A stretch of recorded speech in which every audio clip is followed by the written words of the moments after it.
Update. So this is about 4 years ago, shortly before the blue wedding dress debacle. Mother-in-law was turning 50, although my husband tells me she'd been turning 49 for a few years now.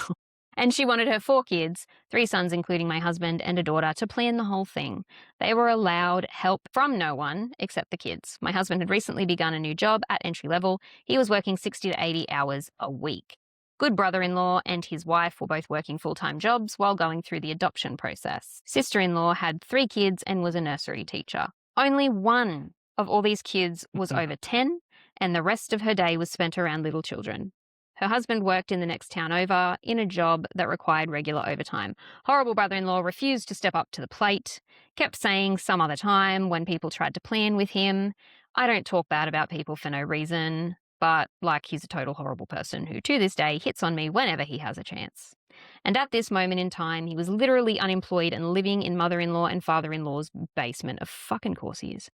He had nothing to do aside from play Xbox and let her cook for him, and he still refused to help plan the party.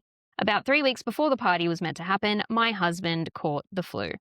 I came home from work around 3:30. Back then I was a teaching assistant, to find my husband shaking and sweating over his laptop, planning the party entirely on his own. He then explained to me why his siblings weren't helping and said that as the party was 3 weeks away, it had to be sorted now when he was on sick leave. I messaged his siblings asking for some help with the party, and good brother-in-law and sister-in-law both said they'd love to, but they were busy, and horrible brother-in-law said, if it's so important to you, then do it yourself. I made my husband talk me through everything, including the email mother-in-law had sent him, which listed exactly what she wanted, from flowers to decorations to seating plan, and specified which venue too. Oh, good. So she's already planned the party.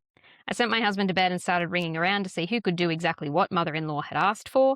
For the most part, I only got quotes, but for the venue, as she had specified exactly what she wanted, I booked it, both because she was set on having it and I managed to get 40% off. Nice. She also wanted handmade decorations by her kids. This meant a photo collage of them and various DIY handmade decorations. I went to the local craft store, got my husband, good sister-in-law and brother-in-law on FaceTime. Horrible brother-in-law was busy, and walked through the store buying anything they liked, which was pretty much just glitter, string, craft paper and some frames. I also put the gift bags she wanted, mini champagne and chocolate with a thank you note, in my cart online but didn't purchase. For everything else, I made a spreadsheet of vendor name, contact info, what they were offering, price, and the discount they'd offered. With a few, it was significantly cheaper, as I have a cousin who's a bartender, another relative is a baker, a friend of a friend offered to do music, another is a caterer. I did my best to include all the siblings, and I managed to get the good in-laws on FaceTime a few more times, and plus my husband did the invites once he was feeling better. But for the most part, it was me planning.